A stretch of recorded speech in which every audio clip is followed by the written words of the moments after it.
નમસ્કાર. Playground the sport શોની અમારી આ વિશેષ રજૂઆત દે ધનાધન આઈપીએલના કાર્યક્રમમાં હું શિવાની આપ સૌનું સ્વાગત કરું છું.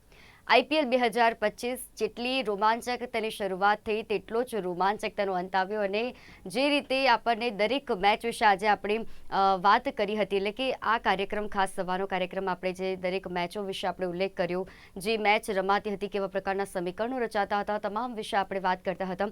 ત્યારે આજે વાત કરીશું ફાઇનલની, જે ગઈકાલે ફાઇનલ રમાઈ આરસીબી વર્સિસ પંજાબ. રોમાંચક મેચ હતી. મેદાન ઉપર જે રીતે દ્રશ્યો સર્જાયા હતા અને જે રીતે પ્રેક્ષકોની ઉપસ્થિતિ હતી, આખું સ્ટેડિયમ ભરપેટ હતું, કારણ કે જે રીતે જે પ્રેક્ષકો હતા તેમને જે ઉત્સાહ હતો, કારણ કે વિરાટ કોહલીના ચાહકો ખાસ વધારે જોવા મળ્યા હતા, કારણ કે વિરાટ કોહલી અને જે આરસીબી ફાઇનલમાં આવી અને આરસીબી છેલ્લા કેટલાય સમયથી જે મહેનત કરી રહી હતી, જે સંઘર્ષ કરી રહી હતી, તમામ ખેલાડીઓ, પંજાબ હોય કે પછી આરસીબી હોય કે આઈપીએલની તમામ જે ટીમો છે, તમામ ખેલાડીઓની જે મહેનત છે, જે સંઘર્ષ છે, તે આપણને જોવા મળ્યું. આ આઈપીએલ 2025માં ઘણા બધા સમીકરણો આપણે જોયા, ઘણા બધા એવા ખેલાડીઓ આપણને ઉભરીને આવ્યા તે જોયા. આજે આપણે વાત કરીશું ફાઇનલ વિશે, જેમાં આરસીબી જીતી ચૂકી છે અને આરસીબીનો 6 રને વિજય થયો છે. અને જે રીતે આરસીબીની જીત પછીના દ્રશ્યો સર્જાયા, રસ્તા ઉપર પણ જે રીતે પ્રેક્ષકોની હાજરી જોવા મળી, લોકોમાં જીતનો માહોલ, લોકોએ ઉત્સાહ જે છે ઉત્સાહભેર ઉજવણી કરી. આ તમામ વિશે વાત કરીશું. મેદાન ઉપર કેવા પ્રકારના સમીકરણો રચાયા, ગઈકાલની મેચમાં કેવા સમીકરણો રચાયા, કયા ખેલાડીઓએ કેવું પરફોર્મન્સ કર્યું, તમામ વિશે વાત કરીશું. આપણી સાથે ચર્ચામાં જોડાયા છે અમારા સ્પોર્ટ્સ એક્સપર્ટ અશોક મિસ્ત્રી. અશોકજી, સ્વાગત છે આપનું કાર્યક્રમમાં. Thank you so much. તો ચર્ચાની શરૂઆત કરીશું તે પહેલા નજર કરીએ અમારા સ્પેશિયલ રિપોર્ટ પર. તો આખરે ઇતિહાસ રચાઈ જ ગયો. વિરાટ કોહલીને જીતેશ શર્માની શાનદાર બેટિંગ અને મેન ઓફ ધી મેચ બનેલ કૃણાલ પંડ્યાની અદ્ભુત અને કરકસરયુક્ત બોલિંગ તેમજ ફિલ્ડર્સના શાનદાર કેચિંગથી રોયલ ચેલેન્જર્સ બેંગ્લોરે પંજાબ કિંગ્સને એક દિલધડક અને રોમાંચક મેચમાં અનુષ્કા શર્મા તથા પ્રીતિ જિન્ટા જેવા ગ્લેમર વર્લ્ડના ફિલ્મ સ્ટારની હાજરીમાં ભરચક નરેન્દ્ર મોદી સ્ટેડિયમમાં 6 રનથી હરાવી 17 વર્ષના ઇંતજાર પછી પ્રથમવાર આઈપીએલ 2025નું ટાઇટલ જીતી લીધું હતું. ત્યારે કોહલીના ચાહકો અને ક્રિકેટ રસિકો ઝૂમી ઉઠ્યા હતા. ટેસ્ટ ક્રિકેટમાંથી નિવૃત્તિ બાદ આઈપીએલ ટાઇટલ જીતવા સમગ્ર ટીમે જોરદાર પ્રયાસ કર્યા હતા અને છેવટે જીત પણ મેળવી લીધી. ક્વોલિફાયર 1માં બેંગ્લોરે પંજાબને કારમી હાર આપી હતી અને ત્યારબાદ મુંબઈને હરાવી ફરી એકવાર પંજાબ ફાઇનલમાં પ્રવેશ્યું હતું. પરંતુ ફાઇનલમાં પણ શ્રેયસ અય્યરની ટીમની દશા ક્વોલિફાયર 1 જેવી થઈ હતી. બેંગ્લોર તરફથી વિરાટ કોહલીએ 43 રન તથા ભુવનેશ્વર અને કૃણાલ પંડ્યાની ક્રુશિયલ સમયે 2 વિકેટો લઈને મેચને પોતાના પક્ષે કરી લીધી હતી.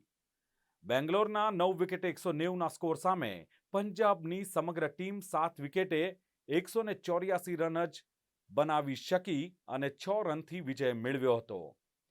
જોકે પંજાબના શશાંક સિંઘે બેંગ્લોરના બોલર્સને જોરદાર પ્રતિકાર કરતા અણનમ 61 રન બનાવ્યા હતા, પરંતુ અંતે 6 રનનું છેટું પડ્યું હતું. જોકે છેલ્લી ઓવરમાં 29 રનની જરૂર હતી, પરંતુ શશાંક સિંઘે પ્રથમ 2 બોલમાં રન લીધા નહોતા. જોકે હેઝલવુડની ઓવરના ત્રીજા બોલે 6, ચોથા બોલે 4, પાંચમા બોલે 6 અને છઠ્ઠા બોલે પણ 6 એમ 22 રન લીધા, પરંતુ પ્રથમ 2 બોલ પર રન ન લીધા, જે ભારે પડી ગયું હતું અને પંજાબ મેચ હારી ગયું હતું. આ મેચમાં વિરાટ કોહલીના ખાસ મિત્ર અને પૂર્વ આરસીબી ખેલાડીએ બી ડિવિલિયર્સ અને ક્રિસ ગેલ ઉપરાંત અન્ય ખેલાડીઓ બેંગ્લોરની આ જીતના સાક્ષી બન્યા હતા. જીત બાદ વિરાટ કોહલી ભાવુક થયા હતા અને પોતાની પત્ની અને સ્ટાર અનુષ્કા શર્માને ભેટી પડ્યા હતા, ત્યારે કેટલાક લાગણીસભર દ્રશ્યો પણ સર્જાયા હતા. બિલકુલ અશોકજી, આપ પણ ત્યાં ગઈકાલે નરેન્દ્ર મોદી સ્ટેડિયમ પર ઉપસ્થિત હતા. તો આખરી બેંગલુરુએ બાજી મારી લીધી અને 17 વર્ષ પછી આઈપીએલની ટ્રોફી પોતાને નામે કરી. કેવા પ્રકારનો માહોલ હતો અને આટલા વર્ષોમાં ટીમ પાસે દુનિયાના શ્રેષ્ઠ ખેલાડીઓ હતા, તેમ છતાં પણ નહોતી જીતી શકી અને આ વખતે મેદાનમાં ગઈકાલે નરેન્દ્ર મોદી સ્ટેડિયમનો નજારો જે રીતે હતો, ક્યાંક તમે અવાક થઈ જાઓ કે આટલી બધી પબ્લિક, આટલા બધા લોકો અને આટલી જબરજસ્ત મેચ. વિરાટ કોહલીની વિશાળ અને વિરાટ લોકચાહના જોઈને મને લાગે છે કે શ્રેયસ આયરની આખી ટીમ એ ડગાઈ ગઈ હતી અથવા તો પ્રભાવિત થઈ ગઈ. જે રીતે વિરાટ કોહલીના નામની ટી શર્ટ પહેરીને મેદાન ઉપર લગભગ 70% લોકો એ પ્રકારની ટી શર્ટ પહેરીને હાજર હતા અને રોયલ ચેલેન્જર ઓફ બેંગ્લોરને જબરજસ્ત સપોર્ટ કરતા. કાલે હકીકતમાં જોવા જાવ તો પબ્લિક સપોર્ટ મેળવવામાં પંજાબની ટીમ સદંતર નિષ્ફળ ગઈ એમ કહેવાય. કારણ કે એમનો જે એટીટ્યુડ હતો એટીટ્યુડથી એ વિરાટ કોહલીની ટીમ સામેનો એટીટ્યુડ એ કંઈ એટલો બધો જામ્યો નહીં. અને ખાસ કરીને જે રીતે વિરાટ કોહલીએ અથવા તો બાકી બધા ખેલાડીઓએ પ્રદર્શન કર્યું, અદ્ભુત ઉજવણી કરી. પ્રાઇઝ ડિસ્ટ્રીબ્યુશન હતું તે વખતે તો લાઇટો બંધ કરી દેવામાં આવી હતી, અમુક જ લાઇટો ચાલુ રાખીને પછી એ કર્યું.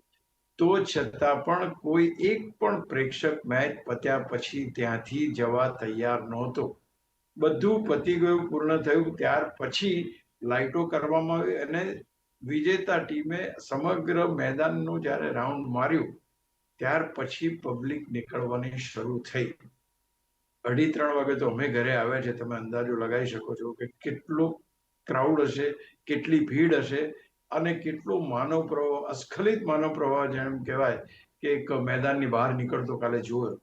એક અભૂતપૂર્વ દ્રશ્ય હતું. જે રીતે સેલિબ્રેશન કરવામાં આવ્યું, celebration I am not talking about the જીતની સાઈડનું નહીં, એ તો જોરદાર હતું જ, પણ પબ્લિક સપોર્ટ જે હતો, પબ્લિક સેલિબ્રેશન જે હતું એ જબરજસ્ત હતું.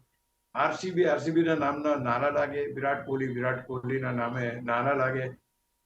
મેચ તો અદ્ભુત બની જ, એમાં કોઈ સવાલ નથી. પણ જે રીતે રોયલ ચેલેન્જર બેંગ્લોર જીતી, કારણ કે આટલા વર્ષોથી વિરાટ કોહલી કેપ્ટન રહી ચૂક્યા છે ત્યારે પણ જીતી શક્યા નહોતા, તો એક અંદર ખ્વાહિશ હતી કે ભાઈ હું રિટાયરમેન્ટ લઉં બધી વસ્તુમાંથી. ધારો કે હમણાં તાજેતરમાં ટેસ્ટ માંથી રિટાયરમેન્ટ લીધી, તો તે વખતે એકચ્યુઅલી આખા સ્ટેડિયમ પર દરેક લોકો વ્હાઇટ કપડાં પહેરીને આવ્યા હતા. અનફોર્ચ્યુનેટલી ત્યાં વરસાદ પડ્યો, સેલિબ્રેશન ના થયું, પણ હવે એ સેલિબ્રેશન ગઈકાલે અહીંયા આગળ લોકોએ કર્યું અને આજે બેંગ્લોરમાં પણ બહુ જ મોટું અને જબરજસ્ત સેલિબ્રેશન કરવાની છે આ ટીમ. તો ક્યાંક કહી શકાય કે કાલની મેચમાં લોકોના પૈસા વસૂલ થયા, પહેલી વાત. આરસીબીની જીત થઈ, બીજી વાત. ત્રીજી વાત કે બંને ટીમોમાંથી આઉટસ્ટેન્ડિંગ પરફોર્મન્સીસ જોવા મળ્યા. પણ જ્યાં આગળ કેપ્ટન ઇનિંગની વાત આવે તો ગઈકાલે જ્યારે ટીમને સૌથી વધુ જરૂર હતી ત્યારે મુંબઈની મેચ પછી પોતાના કોલર ઉપર રાખીને ફરતા શ્રેયસ આયર કાલે રમી શક્યા નહીં. અને એ સૌથી મોટું હારનું કારણ પણ બની ગયું. કારણ કે ઓબ્વિયસ છે કે કાલે સાબિત થયું કે આ ટીમ એ શ્રેયસ આયરની આજુબાજુ ફરતી ટીમ જ છે. શ્રેયસ આયર આઉટ થઈ જાય તો આ ટીમ જીતી શકતી નથી. પ્લાનિંગમાં માર ખાઈ ગયા લોકો, પ્લાનિંગમાં માર ખાઈ ગયા. અને આ એક રોમાંચક મેચ જોવાની મજા આવી, કારણ કે છેલ્લી ઓવરમાં 24 રન જોઈતા હતા, 29 રન જોઈતા હતા. પહેલા 2 બોલ શશાંકે ખાલી કાઢ્યા, મેચ હાથમાંથી નીકળી ગઈ. ત્યાર પછી એને ચોથા બોલે, ત્રીજા, ચોથા, પાંચમા, છઠ્ઠા એટલે છગ્ગો, ચોગ્ગો, છગ્ગો, આટલા બધા રન માર્યા. પણ પહેલા 2 બોલ જે ખાલી ગયા એ કેલ્ક્યુલેશનમાં ક્યાંક શશાંક સિંહ થાપ ખાઈ ગયા અને ટીમ હારી ગઈ માત્ર 6 રનથી. તો આટલી રોમાંચક, આટલી નેલ બાઇટિંગ, આટલી જબરજસ્ત, આટલી લોકપ્રિયતા હું નથી માનતું કે આની આગળ પણ ફાઇનલ રમાઈ ચૂકી છે ચેન્નઈ અને ગુજરાત વચ્ચે. પણ જે માહોલ કાલનો હતો એ અદ્ભુત હતો અને અદ્ભુત માહોલમાં બધા આવી ગયા. અનુષ્કા શર્મા પણ ત્યાં હતા, પ્રીતિ ઝિન્ટા પણ ત્યાં હતા. તો દિગ્ગજ ખેલાડી અને એબી ડિવિલિયર્સ એમનો ખાસ મિત્ર અને ખેલાડી, એ તો ત્યાંથી અહીંયા સુધી એમને મળવા માટે આવે કે નહીં આ ફાઇનલ તો હું જોવા આવીશ. ક્રિસ ગેલ હતા. તો હું માનું છું કે કાલની જે ઉજવણી, કાલની જે સેલિબ્રેશન, કાલની જે જીત, કાલનો જે માહોલ એ અનોખો હતો. આની પહેલાની ફાઇનલ કરતા પણ કંઈક 50 ગણો ચડ્યો. જ્યારે વિરાટ કોહલીએ જમીનને કિસ કરી અને જ્યારે ભાવુક થયા તો આમ જાણે એમ લાગે કે આખી નરેન્દ્ર મોદી સ્ટેડિયમમાં બધા લોકો રડવા માંડશે હમણાં, એટલું બધું ગંભીર વાતાવરણ થઈ ગયું. તો ક્યાંક ને ક્યાંક સેલિબ્રેશનની સાથે ઇમોશનલ ટચ પણ જોવા મળ્યો. જે રીતે અનુષ્કા શર્મા અને વિરાટ કોહલી ભેટ્યા એકબીજાને, એ પણ એક જબરજસ્ત મોમેન્ટ હતી. અગેન પ્રીતિ ઝિન્ટા હાર્યા પછી પણ એના કોચ સાથે ભેટ્યા અને એમની સાથે વાતચીત કરી. તો હું માનું છું કે એક બહુ જ સારા વાતાવરણમાં રમાયેલી બહુ જ રોમાંચક મેચ, અને એ રોમાંચક મેચમાં વિરાટ કોહલીની ટીમે પહેલી વાર વિજય મેળવ્યો. કારણ કે આ એક ટીમ એવી છે કે શરૂઆતથી અહીં સુધી સતત આઈપીએલ નો હિસ્સો રહી છે. અને બીજું કે આ ટીમ પાસે વિશ્વના સૌથી સારામાં સારા બોલર્સ અને બેટર્સ અત્યાર સુધી રહ્યા છે, છતાં પણ આ ટીમ જીતી શકી નહોતી. એ રજત પાટીદારની કેપ્ટનશીપમાં કાલે આ ટીમ જીતી અને એ જ જીતનો જશ્ન બધાએ મનાવ્યો. Everybody was happy like. તો હું માનું છું કે આ એક ઐતિહાસિક મેચ હતી. જી બિલકુલ. અને આપે જે રીતે માહોલનું વર્ણન કર્યું અને રોમાંચક આ મેચ હતી, પ્રેક્ષકોની હાજરી વિશે શું કહેશો? કેવી હતી પ્રેક્ષકોની હાજરી? અને એમ લાગતું હતું કે એક તરફ જ પ્રેક્ષકોની હાજરી હતી, એટલે ફક્ત બેંગલુરુના જે ચાહકો હતા, ખાસ વિરાટ કોહલીના જે ચાહકો હતા, તેમની જ ઉપસ્થિતિ વધારે હતી. નહીં, કાલે તો ચોક્કસપણે એવું લાગ્યું, કારણ કે અમે તો પ્રેસ બોક્સમાં ચોક્કસ બેઠા હતા, પણ જે આજુબાજુનો માહોલ હતો, જે ઝંડા એ લોકો ફરકાવી રહ્યા હતા, જે ટી શર્ટ પહેરીને એ લોકો આવ્યા હતા, તો બધી જ જગ્યાએ એક એક અજબ જ માહોલ જોવા મળ્યો. બીજું ગઈકાલે ઘણા એવા પણ પ્રેક્ષકો હતા, ઇવન ક્રિસ ગેલ હતા, કે માથા ઉપર પાઘડી પણ પહેરી છે અને ટી શર્ટ પહેર્યું છે તો આરસીબી નું પહેર્યું છે. લેવાય ઘણા પ્રેક્ષકો હતા. પણ ક્યાંક સૌથી મહત્વની વાત એ જોવા મળી કે આખો લોક જુવાળ, લોકો વિરાટ કોહલીને કેટલો પ્રેમ કરે છે, કેટલું એની સિદ્ધિઓથી એની સિદ્ધિઓ સાથે જોડાવા માંગે છે જોવાનું. આ એક જોરદાર, ખતરનાક, શાનદાર ખેલાડીએ આટલા વર્ષો ભારતીય ક્રિકેટમાં અવનવા રેકોર્ડ્સ બનાવ્યા. 82 સેન્ચુરી ફટકારી, પછી T20 એને છોડ્યું અને ત્યાર પછી હવે ટેસ્ટ છોડ્યું. તો ક્યાંક એક ખેલાડીને જીવનમાં સંતોષ લેવા જેવી જો બાબત હોય તો માનું છું કે આરસીબી એ જીતેલી આ ટ્રોફી છે, કે જે આટલા બધા વર્ષો પછી એના હાથમાં આવી છે. અને તમે કહ્યું બિલકુલ સાચું છે. કાલે ટી શર્ટ પહેરીને આવનાર લોકોની વાત કરો તમે, કે ઇવન ત્યાં આગળ જે પ્રેક્ષકોને બૂમાબૂમ કરાવતા હોય છે એમની જો વાત કરો, તો ચારે બાજુ આરસીબી નું નામ જ ગુંજતું હતું. ક્યાંય પંજાબનું નામ આવ્યું નહોતું. Of course Punjab has played well, I don't want to take the credit. હવે એ લોકો જબરજસ્ત રમ્યા, એમાં કોઈ બેમત નથી, પણ જે જીતનો જશ્ન હતો, જે લોકો જોડાયેલા હતા, એ માત્ર ને માત્ર, તમને ખબર છે કે જ્યારે 2022માં અહીંયા ફાઇનલ રમી ચેન્નઈ સાથે, 22 કે 23માં, તો એ વખતે હાર્દિક પંડ્યાને પૂછવામાં આવ્યું તમારી ટીમ કેમ હારી ગઈ? ગુજરાત ટાઇટન્સ હારી ગઈ, ચેન્નઈ સુપર કિંગ્સ જીતી ગઈ. તો એને એક જ વસ્તુ કીધી કે તમે વિચાર કરો કે અમે આટલી બધી ટી શર્ટ્સ વેચી છે ગુજરાત ટાઇટન્સની, અને આટલા બધા લોકોને અમે કરી છે, પણ તે છતાંય મેદાનમાં એક પણ વ્યક્તિ એવો નથી કે જેણે યલો ટી શર્ટ ના પહેરી. વિચાર કરો. એટલે કે અમે લોકો હારી ગયા. કે આ અભૂતપૂર્વ જે પ્રતિસાદ છે એ બીજી કોઈ ટીમને મળે નહીં કે છે, અને એ જ અમને અમારા માટે બેકફૂટ પર જવાનું કારણ કે એ કહે છે કે ચેન્નઈ સુપર કિંગના દરેક ચોકા ઉપર લોકો તાલીઓ પાડે, તો અમારા ચોકા છક્કા ઉપર એ લોકો તાલીઓ નહોતા.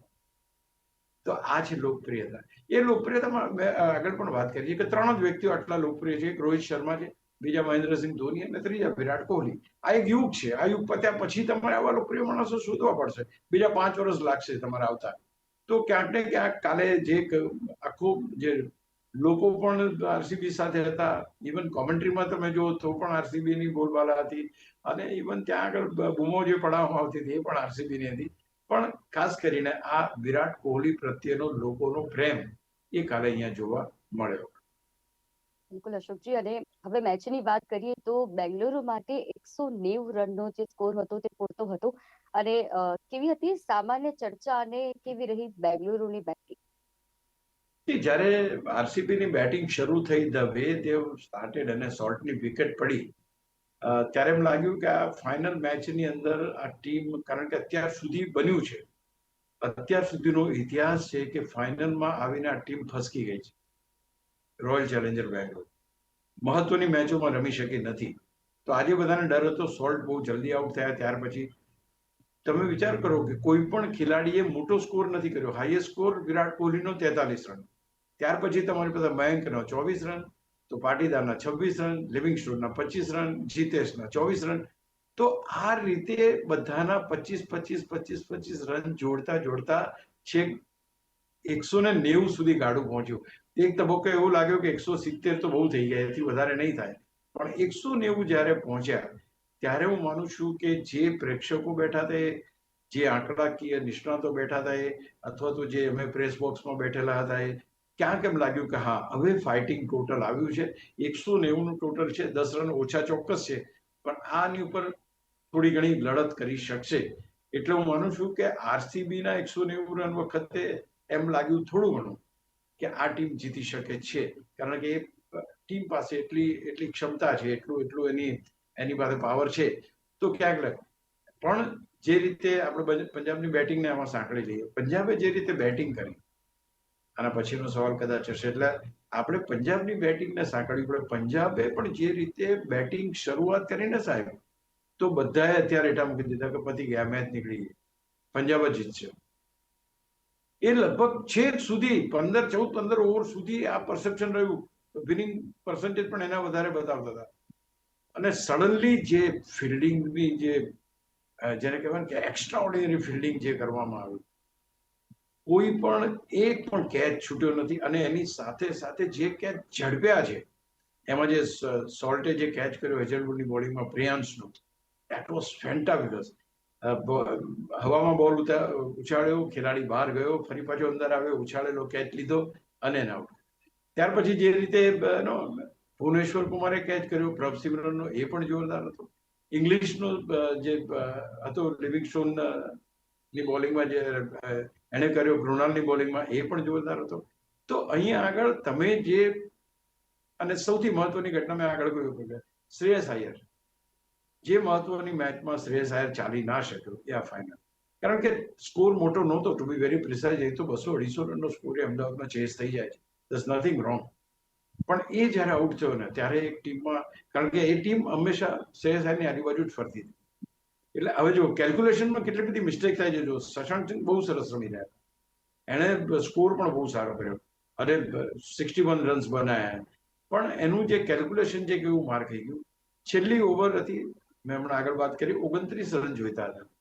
29 રન જે જોઈતા હતા, એની અંદર એમ લાગ્યું કે હું સામેવાળાને જો સ્ટ્રાઇક આપીશ અને કદાચ એનાથી રન નહીં લાગે તો હું જ ફિનિશ કરીશ. એણે એ 2 બોલ રન હોવા છતાં પણ રન ના લીધા. એને લાગ્યું સિંગલ લઈશ ને, જો આખી ઓવર પેલી બાજુ વિકેટો પડી જશે તો આખી ટીમ હારી જશે. ત્યાર પછી ત્રીજા બોલે જયારે એને ચાન્સ આવ્યો, તો ત્રીજા બોલે એને છગ્ગો માર્યો, ચોથા બોલે એને ચોગ્ગો માર્યો, પાંચમા બોલે એને છગ્ગો માર્યો, છઠ્ઠા બોલે એને છગ્ગો માર્યો. તો આ રીતે 22 રન ઉમેર્યા એને. જો પહેલા 2 બોલની અંદર રન થોડા ઘણા બી થયા હોત તો આ ટીમ જીતી ગઈ હોત. કેલ્ક્યુલેશન અહીંયા ખોટું પડ્યું. કેલ્ક્યુલેશન પ્રમાણે જે રીતે થવું જોઈએ, કોઈ નો બોલ કે વ્હાઇટ બોલ કે એવું કોઈ ના પડ્યું. અને શશાંક સિંહને જે ગણતરી કરવી જોઈએ, એ ગણતરીમાં ક્યાંક થાપ ખાઈ ગયા અને માત્ર 6 રનથી. હવે તમે વિચાર કરો કે આટલું સારું રમવા છતાં એ 2 બોલ ખાલી કાઢ્યા, તમે ડોટ બોલ કાઢ્યા, અને બાકીના 4 બોલમાં તમે છગ્ગા મારી શકો છો, તો તમે કેમ આગળ ના માર્યા? તો આગળ સિંગલ લઈને તમે સ્કોરબોર્ડ રોટેટ કેમ? ધારો કે 2 રનના 4 તમે લઈ શક્યા તો ટાઈ પડી હોત. તો આ જે કેલ્ક્યુલેશન છે, એ ચેમ્પિયન ટીમ કરી શકે. એ ક્યાંક પંજાબમાં લાગ્યું કે લોકો પ્રિપેર્ડ નહોતા કે આવું થશે તો શું કરવું. પ્લાન 2 એમની પાસે હતો ને, એવું લાગ્યું, અને એટલા માટે મેચ હાથમાંથી નીકળી. એટલે કોઈ તબક્કે એવું નહોતું લાગ્યું કે પંજાબની ટીમ હારી જશે. Let me tell you very frankly, જ્યાં સુધી કૃણાલ પંડ્યાની બોલિંગ ના આવી ત્યાં સુધી જોરદાર સ્કોર બની રહ્યો હતો. એનો રિક્વાયર્ડ રન રેટ મેચ થતો હતો, બધું જ હતું. પણ એના આવવાથી જે ફેર પડ્યો, એ ફેરની પાસે ક્યાંક એને ઇંગ્લિશની જે વિકેટ લીધી, સૌથી મહત્વની વિકેટ, એ ક્યાંક ને ક્યાંક જોરદાર હતી. અને પ્રભ સિમરન, કારણ કે આ બંને ઇન ફોર્મ ખેલાડી હતા, જામી ગયા હતા. લાગ્યું કે જામી જશે તો આખી મેચ પતી જ જવાની હતી, કોઈ હતું નહીં કશું. પણ એણે જે ઉપરાંત આપણી વિકેટો લીધી, એબ્સોલ્યુટલી સુપર. એને પ્લેયર ઓફ ધ મેચ બનાવ્યો, ખોટો નથી બનાવ્યો. યસ ડન, ફેન્ટાસ્ટિક જો. એટલે આ આખી મેચનું તમે સાર જુઓ ને, તો ક્યાંક તમને લાગે કે સંકેતો એવા હતા કે બેંગ્લોર ચેમ્પિયન બનશે. પંજાબની ટીમના સંકેતો એવા થયા કે શ્રેયસ અય્યર જલ્દી આઉટ થઈ ગયા. તો ક્યાંક વેરિએશન્સ ઓફ બોલિંગ જુઓ તમે, મેદાન ઉપર ટકવાની વાત જુઓ, બોલિંગના ચેન્જીસ જુઓ, તો જે રીતે રજત પાટીદારે આજે કર્યા એ અફલાતુન રહ્યા. મેચ જ્યારે તમે જીતો છો તો ઓબ્વિયસ છે કે તમને આનંદ થાય અને તમે એમ કહો કે તમારા પાસા બધા પોપાર પડ્યા, તમામ વસ્તુઓ તમારી ફેવરમાં કામ કરી ગઈ. એટલે આ એક મહત્વની મેચની અંદર આ પ્રકારનું પ્રદર્શન આપ્યું. અને હોલ્ડિંગ ધ નર્વ્સ, બહુ આપણે ઘણી બધી વાર વાત કરતા હોય છે કે દબાણની પરિસ્થિતિમાં તમારે માનસિક સ્થિતિને સ્થિતિસ્થાપક રાખવી, આ એક બહુ જ મહત્વની વાત છે. એ ક્યાંક બેંગ્લોરની ટીમ પાસે હતું કે હા, અમે આમ કરી શકીશું. એ કદાચ પોન્ટિંગની વાત કરીએ તો પોન્ટિંગને ક્યાંક ને ક્યાંક એની ટીમને સમજાવવામાં એ સફળ થયો નહીં, અને આખી મેચ જેને કહેવાય ફાઇનલ, રોમાંચક ફાઇનલ. આમાં તો કોઈ પણ જીતી શકે, કોઈ ખરાબ રમ્યું, કોઈ સારું રમ્યું એવી આમાં વાત જ નથી. Match was so exciting. છેલ્લા બોલ સુધી, છેલ્લી ઓવર સુધી મેચ ગઈ, અને છેલ્લે સુધી એક્સાઇટમેન્ટ, બધાના દિલ અત્યારે હતા કે બેંગ્લોર હારી તો નહીં જાય ને, બેંગ્લોર હારી તો નહીં જાય ને. આ સ્થિતિ આ મેચમાં ઘણી બધી વાર જોવા મળી, પણ અલ્ટિમેટલી ફાઇનલ જે રીતે આવ્યું પરેડ, એ બધા લોકોને મજા આવી ગઈ. જી જી બિલકુલ અશોકજી, અને ખાસ આપણે વાત કરતા હોઈએ છીએ આઈપીએલની તમામ મેચોની. આ સવારના શોમાં 11:30 કલાક દે ધનાધન આઈપીએલ સ્પોર્ટ્સ શોની અમારી આપણી આ વિશેષ રજૂઆત, જેમાં તમારા દ્વારા જે પણ સમીકરણોની વાત કરવામાં આવે છે, દરેક મેચની વાત કરવામાં આવે છે, તો આજે આપણા 11:30 દે ધનાધન કાર્યક્રમનો આ છેલ્લો શો છે, તેના વિશે આપ શું કહેશો? નહીં, બિલકુલ સાચી વાત છે. આ શો ઘણો લોકપ્રિય થયો છે, અને ઘણા બધા મને જે રિપોર્ટ્સ મળે છે, અથવા તો અમે પ્રેસ બોક્સમાં જ્યારે વાત કરતા હોઈએ, ત્યાં તો કોઈ પ્રેક્ષકોને મળતા હોઈએ, ક્યાંક દર્શકોને મળતા હોઈએ, ત્યારે આ સ્પોર્ટ્સ શોનો ઉલ્લેખ પણ થાય છે. 11:30 વાગે ગુજરાત ન્યૂઝના વિશેષ કાર્યક્રમને બહુ જબરજસ્ત પ્રતિસાદ આપ સૌએ આપ્યો છે. ક્રિકેટના ચાહકો, રમતના ચાહકો, અથવા તો જે લોકો રમતમાં ઓછું જાણતા હોય, એમને પણ વિસ્તૃત માહિતી આપીને અમે પૂરતા માહિતગાર કરવાના પ્રયત્નો કર્યા છે, અને એનો જબરજસ્ત પ્રતિસાદ અમને મળ્યો છે. 11:30નો આ મારો કાર્યક્રમ, અથવા તો ગુજરાત ન્યૂઝનો દે ધનાધન આઈપીએલનો વિશેષ કાર્યક્રમનો આ છેલ્લો એપિસોડ છે. તમામે તમામ દર્શક મિત્રોનો ખૂબ ખૂબ આભાર ગુજરાત ન્યૂઝ તરફથી અને અમારી સમગ્ર ટીમ તરફથી, કારણ કે આટલા બધા સતત દિવસો 11:30 વાગે કાર્યક્રમ બનાવવો, એના માટે પીસીઆરથી માંડીને, એડિટર્સથી માંડીને, એન્કર્સથી માંડીને, અમારા બોસથી માંડીને, everybody is involve in to it. અને ક્યાંક ને ક્યાંક એટલા માટે જ આટલો સફળ કાર્યક્રમ આટલા બધા લાંબા સમય સુધી અમે આપની સમક્ષ લાવી શક્યા છે. Thank you so much for joining. કાલથી 11:30 વાગે તમે નહીં જોડાવો તો ચાલશે, કારણ કે આ શો આવતીકાલે, ખેર ગુજરાત ન્યૂઝ પર તો શો ચાલુ જ રહેશે, પણ અન્ય શો હશે. Thank you.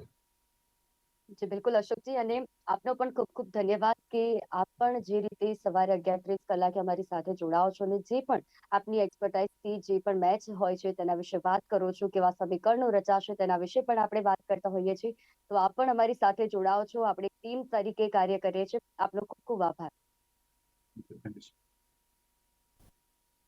તો પ્લેગ્રાઉન્ડ ધ સ્પોર્ટ શોની અમારી આ વિશેષ રજૂઆત દે ધનાધન આઈપીએલના કાર્યક્રમમાં આજનો આ કાર્યક્રમ અહીંયા સમાપ્ત થાય છે. આજનો આ શો, આ છેલ્લો શો, અને તમામ દર્શક મિત્રોને ગુજરાત ન્યૂઝ તરફથી ખૂબ ખૂબ આભાર અમે વ્યક્ત કરીએ છીએ કે તમે 11:30 કલાકે અમારો આ સ્પોર્ટ્સ શો દે ધનાધન આઈપીએલ નિહાળો છો, અને જે રીતે તમામ મેચો વિશે આપે આ કાર્યક્રમ થકી પણ માહિતી મેળવી. તો આજના છેલ્લો જે આ શો છે તે બદલ આપનો ખૂબ ખૂબ આભાર.